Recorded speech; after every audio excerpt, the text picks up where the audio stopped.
नमस्कार, मैं हूं आपके साथ सुमित अवस्थी और आप देख रहे हैं आपका फेवरेट शो हम भारत के लोग। जहां एक ऐसा शो, एक ऐसा नया शो एनडीटीवी इंडिया पर जो सिर्फ आपके सरोकार की बातें करता है, आपको वो खबरें दिखाता है जो आपके लिए जाननी बहुत जरूरी है।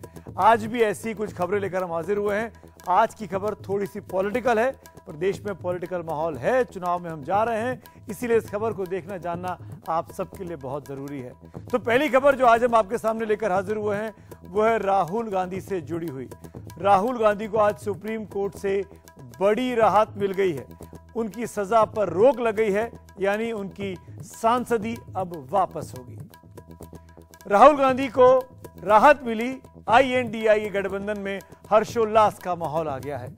उनको लगने लगा है कि नई संजीवनी इस गठबंधन के पास आ गई है। कांग्रेस में भी आज जमकर जश्न मना है। और तीसरी खबर होगी आप और हमसे सीधे तौर पर जुड़ी हुई।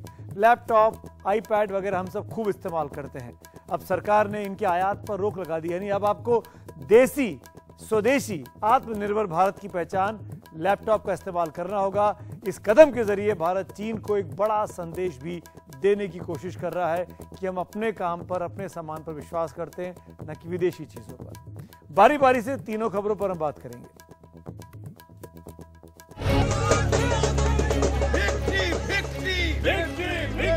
राहुल जी की विक्ट्री, राहुल भैया जिंदाबाद, जिंदाबाद, जिंदाबाद।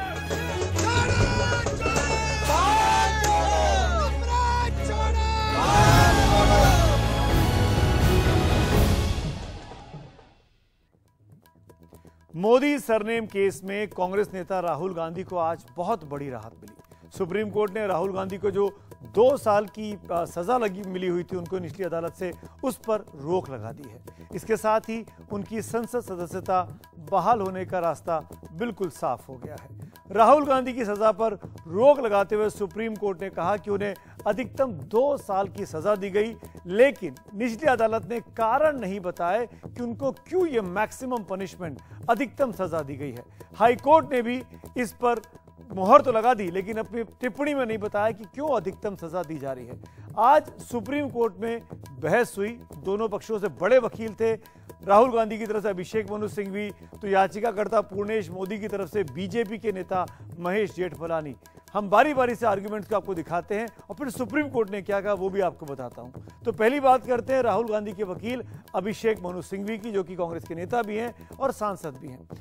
अभिषेक मनु सिंघवी का कहना था याचिकाकर्ता के पास, यानी पूर्णेश मोदी के पास, मानहानि का दावा करने का अधिकार नहीं बनता है।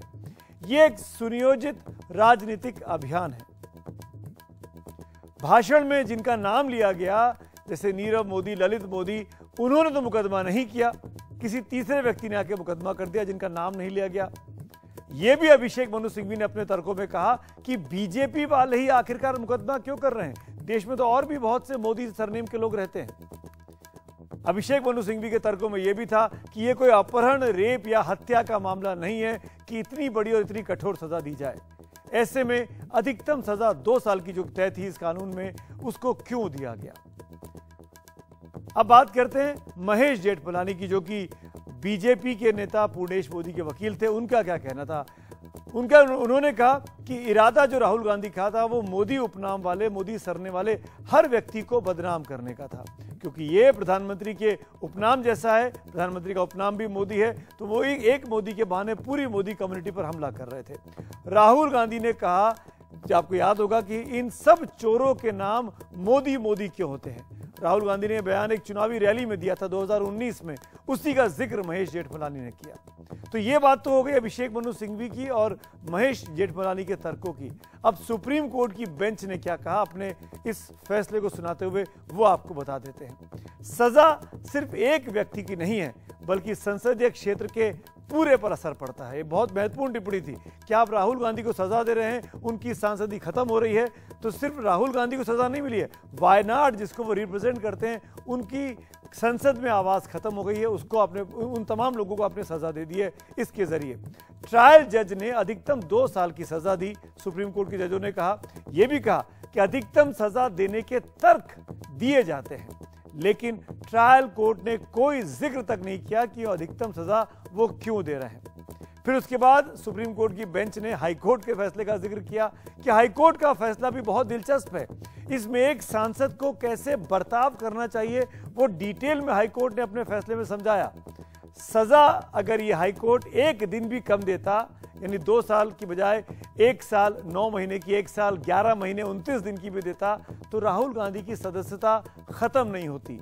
इसीलिए उन्होंने कहा कि अधिकतम सजा क्यों दी गई, ये तर्क कहां है, ये समझ में नहीं आ रहा है। तो महेश जेठमलानी जो पूर्णेश मोदी के वकील थे, उन्होंने सुप्रीम कोर्ट की बेंच के आगे कहते हैं कि राहुल गांधी में इस कड़े फैसले के बावजूद भी कोई पछतावा नहीं दिखता है कि राहुल गांधी ने अपने एफिडेविट में कह दिया था कि वो माफी नहीं मांगेंगे।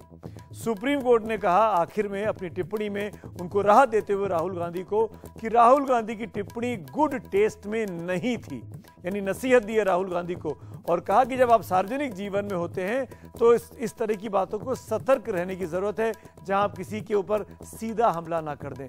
और इसके बाद सुप्रीम कोर्ट की इस 3 सदस्यीय बेंच ने राहुल गांधी की सजा पर रोक लगा दी और राहुल गांधी को बड़ी राहत दे दी।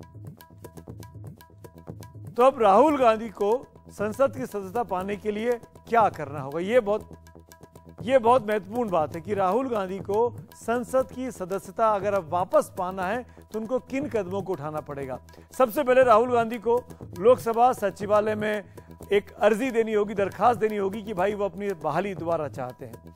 सुप्रीम कोर्ट के आदेश का उनको इस रिक्वेस्ट में उल्लेख करना होगा और ये भी कहना पड़ेगा कि वो वापस चाहते हैं कि उनकी संसद सदस्यता बहाल की जाए। लोकसभा सचिवालय के अधिकारी उस आदेश का अध्ययन करेंगे, यानी सुप्रीम कोर्ट का जो आदेश है वो लोकसभा सेक्रेटरीट उसका अध्ययन करेगा, उसके बाद फैसला करेंगे। मामला स्पीकर के पास जाएगा कि राहुल गांधी को कब उनकी सदस्यता को बहाल किया जा सकता है। आपको ये इसमें कोई समय सीमा तय नहीं है, स्पीकर कितना भी समय ले सकते हैं, लेकिन मामला शायद कांग्रेस पार्टी चाहेगी कि जल्दी करना चाहिए, जैसा कि बात आज अधीर रंजन चौधरी और मल्लिकार्जुन खड़गे ने की भी है। उन्होंने इंटेंशन पे शक जताया है कि जब उनकी सदस्यता खत्म करनी थी तो तुरंत फैसला कर लिया था स्पीकर ने, अब जब बहाल करनी होगी तो क्या तुरंत फैसला करेंगे। इस वक्त एक टिप्पणी करनी बहुत जरूरी है। जनवरी के महीने में लक्षद्वीप के सांसद है फैजल साहब, उनका भी ऐसा ही मामला आया था, उनको राहत मिल गई थी, उनकी सजा पर रोक लग गई थी, लेकिन हाई कोर्ट का फैसला आने के बाद स्पीकर ने 2 महीने तक उस पर बैठे रहे, फैसला नहीं लिया। अंत में उन्होंने सुप्रीम कोर्ट गए, सुप्रीम कोर्ट ने कहा, तब स्पीकर ने उनकी सजा पर लगी रोक को माना और उनकी सदस्यता दोबारा बहाल लोकसभा में की। तो एक बार 2 महीने का वक्त स्पीकर ले चुके हैं। राहुल गांधी के मामले में क्या करते हैं बहुत क्रूशियल हो जाता है। मैं ये इसलिए कह रहा हूं कि अगले हफ्ते संसद में अविश्वास प्रस्ताव पर चर्चा होनी है और कांग्रेस का हर नेता अब चाहता है कि राहुल गांधी अविश्वास प्रस्ताव में चर्चा में हिस्सा लें और वो ओपनिंग स्पीकर के तौर पर हिस्सा लें। मंगलवार से चर्चा लोकसभा में शुरू होनी है। दरअसल ये पूरा मामला है क्या, ये भी अब आपको बता देते हैं। 4 साल पुराना ये मामला है और 4 साल से कोर्ट की पेचीदगियों में ये फंसा हुआ था। राहुल गांधी का पूरा मामला क्या हुआ था, 13 अप्रैल 2019 यानी पिछले लोकसभा चुनाव की एक चुनावी रैली के वक्त में कर्नाटक में कोलार में राहुल गांधी ने यह बयान दिया था जो कंट्रोवर्सी बना, जिस पर मुकदमा किया। 16 अप्रैल 2019 को बीजेपी के नेता हैं गुजरात के सूरत के पूर्णेश मोदी, उन्होंने ये मुकदमा सूरत में किया। बयान कर्नाटक में दिया गया, 3 दिन बाद मुकदमा हुआ सूरत की कोर्ट के अंदर। 17 मार्च 2023 केस में बहस पूरी हुई, यानी इसी साल मार्च 2023 में, और जज ने फैसला सुरक्षित कर लिया। 23 मार्च को फैसला आया, मानहानि के केस में राहुल गांधी को 2 साल की सजा सुना दी गई 23 मार्च को। 24 मार्च को तुरंत फैसले पर अमल करते हुए स्पीकर ने, लोकसभा सेक्रेटरीट ने राहुल गांधी की सदस्यता खत्म कर दी। 3 अप्रैल 2023 को सूरत कोर्ट में सजा के खिलाफ राहुल गांधी पहुंचे कि सजा में उनको रियायत दी जाए, 2 साल का मैक्सिमम पनिशमेंट वापस लिया जाए। 20 अप्रैल 2023 को सजा पर रोक की अर्जी जो राहुल गांधी की थी उसको अदालत ने खारिज कर दिया, यानी राहुल गांधी को झटका लगा। 22 अप्रैल सरकारी जो बंगला राहुल गांधी को मिला हुआ था, क्योंकि 1 महीना हो गया था, वो सरकारी बंगला उनसे दिल्ली में खाली करा लिया गया, जहां वो सांसद के तौर पर रहते थे। वो तस्वीरें भी आपको याद होंगी। 25 अप्रैल 2023 को गुजरात हाई कोर्ट में राहुल गांधी अपील करते हैं कि उनकी सजा पर रोक लगे। 7 जुलाई को गुजरात हाई कोर्ट अपने फैसले में राहुल गांधी की याचिका को भी खारिज कर देता है, जो कि निचली अदालत में हुआ वही हाई कोर्ट में होता है। 18 जुलाई 2023 यानी बीते महीने में 5 से 15 दिन 16 दिन पहले राहुल गांधी ने सुप्रीम कोर्ट में अर्जी दी थी कि भाई उनको रियायत चाहिए इस 2 साल की सजा से। तो आज 4 अगस्त को सुप्रीम कोर्ट से आज ये फैसला आया और राहुल गांधी की जो सजा जो थी 2 साल की इस मामले पे उस पर रोक लगा दी है और सजा पर रोक लगते से ही राहुल गांधी के लिए राहत हो गई। अब वो सांसदीय दोबारा पा सकते हैं। क्या कुछ कहा राहुल गांधी ने इस फैसले के बाद, वो जरूर सुनते हैं। आज नहीं तो कल, कल नहीं तो परसों सच्चाई की जीत होती है। मगर जो भी हो, मेरा रास्ता तो क्लियर है। मुझे क्या करना है, मेरा क्या काम है, उसके बारे में मेरे दिमाग में बिल्कुल क्लैरिटी है। जिन लोगों ने हमारी मदद की और जनता ने जो प्यार और सपोर्ट दिया, उसके लिए मैं बहुत बहुत धन्यवाद करता हूं। Thank you. राहुल गांधी जी को हटाने में, डिस्क्वालीफाई करने में सिर्फ 24 घंटे में सब कुछ हुआ। अब देखेंगे अब कितने घंटे में उनको रीइंस्टेट करते हैं। शायद रात में वो रीइंस्टेट करते हैं, क्या अभी करते हैं, कितना वक्त लेते हैं, हमको अब देखना चाहिए। हम देखेंगे और इंतजार करेंगे। अब इतना बड़ा इंतजार किए तो ये जो बाकी उनके ऑर्डर का भी हम इंतजार करेंगे। हम न्यायालय के निर्णय का स्वागत करते हैं, लेकिन आज कुछ सवाल उठते हैं और उसमें से 1-2 सवाल ये हैं कि आखिर सुप्रीम कोर्ट में तो जाकर क्षमा मांगे ही होंगे राहुल गांधी जी, और ये केस राहुल गांधी जी से शुरू होता है और राहुल गांधी जी पे ही खत्म होता है। उन्होंने गाली दिया, पूरी कम्युनिटी को आप गाली दे रहे हैं। कोर्ट ने कहा, लोअर कोर्ट ने भी कहा था आप क्षमा मांग लें, तब क्षमा भी नहीं मांगे। तो आज सुप्रीम कोर्ट में क्षमा तो मांगे ही होंगे, क्षमा मांगी होगी। सुप्रीम कोर्ट ने आपको राहत दी है, तो हम आपकी फांसी की सजा थोड़ी मांग रहे हैं। इसी प्रेस कॉन्फ्रेंस में राहुल गांधी के बारे में अभी मल्लिकार्जुन खड़गे बोल रहे थे, अधीर रंजन चौधरी मौजूद थे। अधीर रंजन चौधरी ने कहा उस प्रेस कॉन्फ्रेंस में, मैं सुन रहा था कि भाई अगर जरूरत पड़ी तो स्पीकर के घर के बाहर में रात भर खड़ा रहूंगा सुप्रीम कोर्ट का आदेश लेकर और कोशिश करेंगे कि आज रात या कल सुबह तक उनको रीइंस्टेट कर दिया जाए, उनकी सांसदी बहाल कर दी जाए। राहुल गांधी के लिए मैं कुछ भी करने को तैयार रहूंगा। हर कांग्रेसी कार्यकर्ता इस बात को कह रहा था जब वो कांग्रेस के बाहर जश्न मना रहा था। लेकिन राहुल गांधी को मिली इस बड़ी राहत के बाद भारतीय जनता पार्टी का जो रिएक्शन था वो बहुत दिलचस्प था। उन्होंने कहा कि केवल सजा पर रोक लगी है, मानहानि का मामला तो अभी भी राहुल गांधी पे चल रहा है। मोदी सरनेम का नाम लेके मोदी जी को जो कहा वो मामला अभी भी राहुल गांधी पर है। ये मामला खत्म नहीं हुआ है। जाहिर तौर पर यह मामला अभी चलेगा, निचली अदालत में है, उसका फैसला अलग से आना है। लेकिन जो इंडिया गठबंधन है INDIA, उस गठबंधन ने इस फैसले के आने के बाद जाहिर तौर पर राहुल गांधी को बधाई दी, खुशी जताई और साथ साथ मोदी सरकार पर भी हमला किया कि किस तरीके से राहुल गांधी को इस पूरे मामले में तंग किया गया। क्या कुछ कहा है इन ट्वीट्स में, आइए वो भी आपको दिखाते हैं।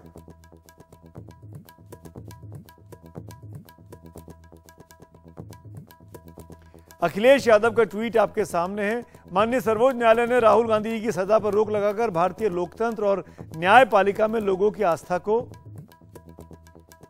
बढ़ावा दिया है। भाजपा की नकारात्मक राजनीति का अहंकारी ध्वज आज उनके नैतिक अवसान के शोक में झुक जाना चाहिए। अखिलेश यादव का ट्वीट था ये राहुल गांधी के लिए।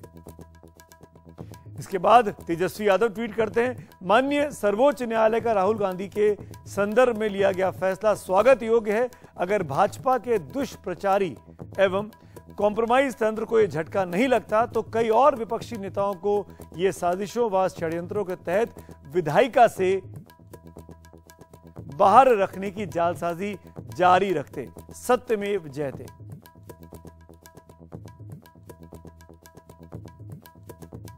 अगला ट्वीट अरविंद केजरीवाल का है, मैं राहुल गांधी जी की एक अन्यायी मानहानि के मामले पर माननीय सुप्रीम कोर्ट के दखल का स्वागत करता हूं। ये सब नेता INDI गठबंधन का हिस्सा हैं। अरविंद आगे लिखते हैं, ये भारतीय लोकतंत्र और न्यायिक प्रक्रिया में लोगों का भरोसा बहाल करता है। उनको और वायनाड के लोगों को बधाई। ममता बनर्जी ने ट्वीट किया, मैं @ राहुल गांधी की सांसद बहाली की खबर से बहुत खुश हूं। इससे इंडिया गठबंधन के अपनी मातृभूमि के लिए एक होकर लड़ने के संकल्प को और बल मिलेगा। न्यायपालिका के लिए एक बड़ी जीत। सुप्रिया सूले लिखती हैं ट्वीट में, सच्चाई की तलाश में सत्यमेव जयते एक बार फिर गूंजा। सच की आवाज कभी दब नहीं सकती। सुप्रीम कोर्ट का राहुल गांधी जी के लिए के मामले में फैसला सच्चाई का संदेशवाहक है। संसद में दिली स्वागत है @राहुल गांधी।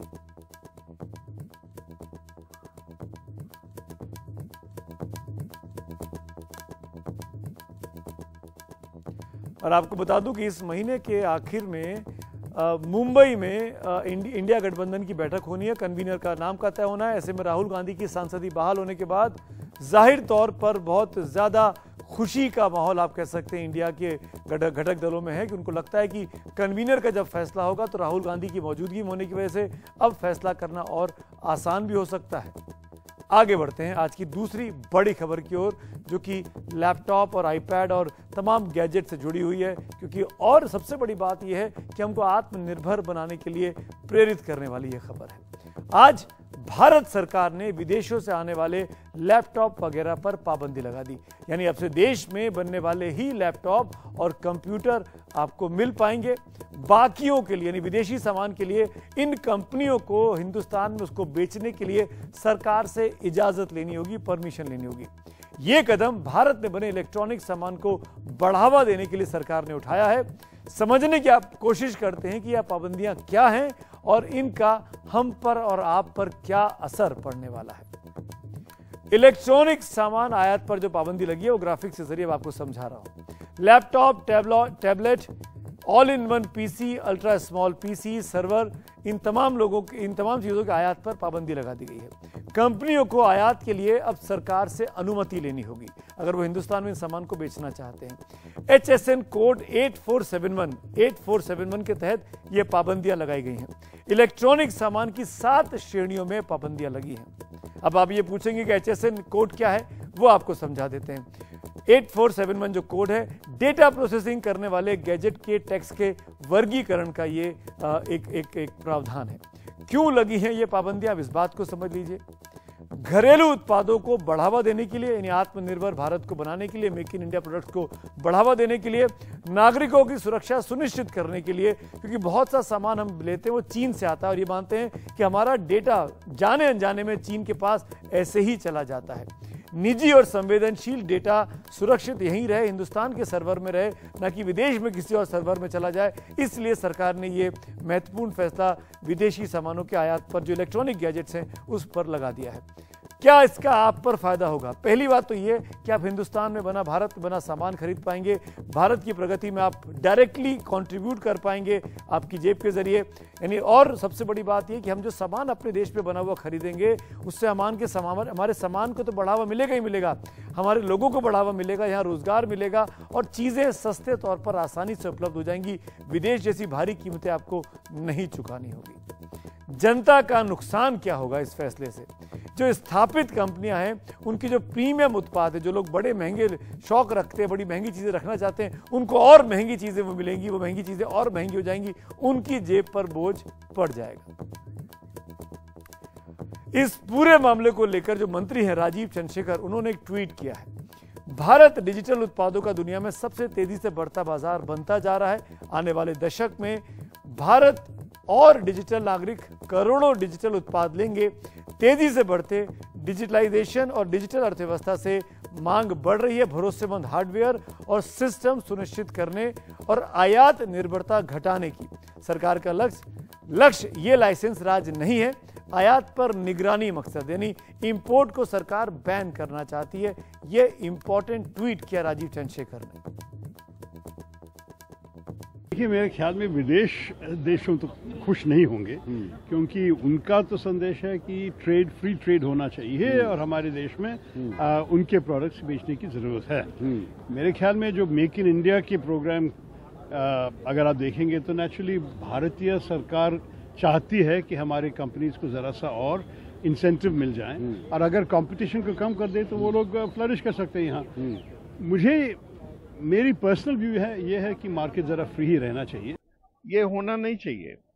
क्योंकि सरकार को अगर उसी कम्पिटिटिव रेट पर अपने ही देश में अगर बनावे वही क्वालिटी और वही रेट, तो लोग क्यों इंपोर्ट करेंगे? ये तो चूंकि अपने देश में नहीं बन पा रहा है, तो भारत सरकार को startup India, stand up India, skill India आदि तमाम योजनाएं जो चला रही हैं, केवल वो चिल्लाने के लिए न करें, उस पर कुछ काम भी करें।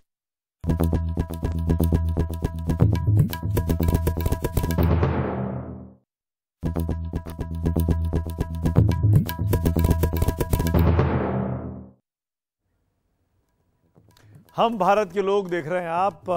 अब आप भारत के लोग में हम बात करेंगे विदेश की बात की, और वो बात ऐसी है कि एक बेहद दिलचस्प तस्वीर आपके सामने दिखाता हूं। तस्वीर भारत की नहीं है, लेकिन भारत के लोगों को तस्वीर जरूर देखनी चाहिए। बहुत इंटरेस्टिंग है वीडियो ऑफ द डे आज का। ये एक तस्वीर है एक मछली की, जो बहुत ही छोटी सी पतली सी मछली है, लेकिन पूरी ट्रांसपेरेंट है। आप देखेंगे इसके आगे पीछे सब कुछ दिख रहा है। आप पूछना चाहेंगे ये क्या है, इसका नाम क्या है? इसका नाम है लेप्टोस केफाले। लेप्टोस का मतलब होता है थिन और केफाले का मतलब होता है हेड। ये तस्वीर एक दिन पुरानी है, सोशल मीडिया पे हमको मिली है, किसी ने ट्वीट की है। और सबसे अच्छी बात ये है कि इसको देखिए, ऐसी मछली आपने जीवन में शायद कभी ना देखी हो, ना देख पाए, जो बिल्कुल ट्रांसपेरेंट है, जिसमें आर पार दिखाई देता है। एक बार देखने में लगता है पहली बार में कि शायद कोई प्लास्टिक का खिलौना पकड़ा हुआ है।